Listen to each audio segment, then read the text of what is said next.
Hi, it's Myriam and welcome to Before You Buy. Today we have Microsoft's new Surface, the Surface 3. As you know, about a year ago in June, May, whatever, 2014, Microsoft launched the Surface Pro 3, and it really was kind of a pivot point for the Surface platform in the sense that it was really the first Surface that a lot of people finally acknowledged was a worthy product and device. I have a Surface Pro 3 and I really love it. If you're looking for something that has a great input device and you're an artist and you like to jot and draw things, but you want the full power of Windows, the full power of an Intel-based PC, it's a pretty interesting platform. So until now, the Surface 1 and 2, the non-Pro versions, ran an ARM processor in Windows RT, which was a Windows version running on ARM, which meant you couldn't run any of the binaries, the executables, the programs, the apps that you normally run on Windows. And that really made it kind of useless. Basically, you got an iPad that wasn't as good as an iPad. So with the Surface 3 this year, which came out a few months ago, they've kind of remedied that. Instead of using an ARM processor, they've gone to an Atom-based Intel processor, which means this is running a full-blown version of Windows 8.1, and it will be getting Windows 10 when it comes out in the fall. And of course, it follows, in terms of design, kind of a combination of the original Surfaces and Surface 2, and as well as some of the design elements we've seen on Surface Pro 3. So let me walk you around. First of all, what you need to know is that this keyboard here is detachable. It's magnetically latched, just like all the Surfaces. And what they've added is this angle. So you can mount it at an angle like this. In the old Surfaces, you can only go flat with the keyboard like that, but now you have this really great little magnetic angle thing. This is something they introduced on the Surface Pro 3, but they finally put it on to the Surface 3 as well. So that's an improvement on the keyboard. It's also backlit now, which is a really good thing. I'm not sure if the Surface 2 keyboard was backlit, but the Surface 1 wasn't. It also feels a little more rigid when you're typing on this keyboard. But the thing you have to keep in mind is that this keyboard doesn't come in with the package. So what you really get in the box is the tablet itself right here and this pen, which is it's not a Wacom one. It's similar to that. It has actually a AAA battery in there. It's an active pen. The battery lasts pretty much forever, like a year or two. And it's easy to replace. You just screw off the top. And it lets you jot. It has pressure sensitivity. It's much more precise technology than the Wacom stuff that Microsoft was using before. And it's the same pen that's used on the Surface Pro 3. It was introduced basically with the Surface Pro 3 last year, and it carries over to the Surface 3. So there it is. Very thin, thinner than the original two Surfaces. A bit thicker, I think, potentially, or maybe just about as thin as the Surface Pro 3, which is really thin. So we check the specs on that.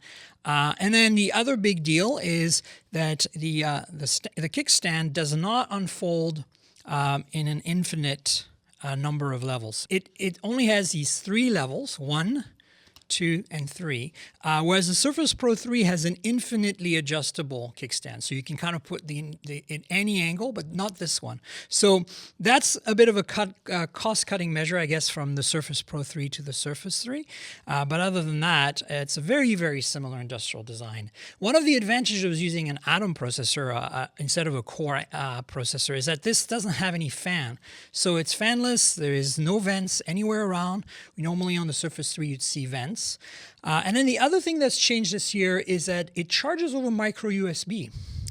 So it comes with a kind of a beefy micro USB charger, but potentially it'll charge slowly on a regular phone charger, which is a really big deal. If you don't want to carry an extra charger around, you can carry the Microsoft Surface charger and then charge your Android or Windows Phone device.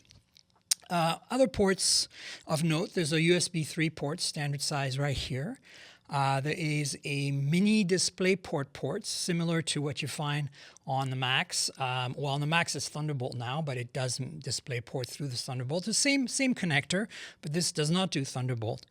Under the kickstand here, just like on Surface 3 Pro, there is a micro SD card reader. Micro SD is a bit of a weird choice. I mean, obviously most camera photographer, people that use cameras are going to use a regular SD card. And I think putting a regular SD card in here would have been a better move. But for some reason, they went micro SD. And this is also an issue on the Surface Pro 3. So on top here, you have the power lock key, the volume button next to it. And that's really a walk around of this tablet. There is the magnetic port for the keyboard here. So it's not a Bluetooth keyboard. It doesn't have a power source, which is great. You just plug it in like this and off you go. All you need is to pull out the kickstand and you have this kind of laptop setup. Now, I want to bring this up because I have this issue with the Pro 3 as well. This doesn't really make a very good laptop replacement because on your lap, this setup is a little bit unstable. So laptop is really not the word here, but it gives you a full keyboard with a trackpad, which has gestures and basically what you expect from a modern trackpad on a modern PC today. I'm just going to log in real quick and show you the display a bit. So this is what it looks like. It is a 1920 by 1280 pixel display. It's not bad. It's not as good a display as on the Pro 3 for sure, but it's a serviceable, perfectly fine display. You know, nothing Retina here, but this is Microsoft's entry-level device. And as you can see, it runs Windows 8.1, and you have a full classic desktop available to you here. So, of course, you get Internet Explorer, you get Microsoft Office for free with this device, which is really kind of nice. So let's talk price because, you know, all this time I've said the keyboard is extra and, you know, I've been comparing it to Surface Pro 3. And the reason for that is, you know, because it's not running Windows RT and it's not ARM-based, it's actually an Intel Atom processor running a full-blown version of Windows in 8.1. Really, you now can choose either or without feeling like you lose out on a proper Windows experience. However, of course, you know, differences in processor, screen size, and there's a few other things like the kickstand I mentioned, the USB charging. But the price really is where there's a big difference, right? $499 for just the tablet. So ignore the keyboard for a second.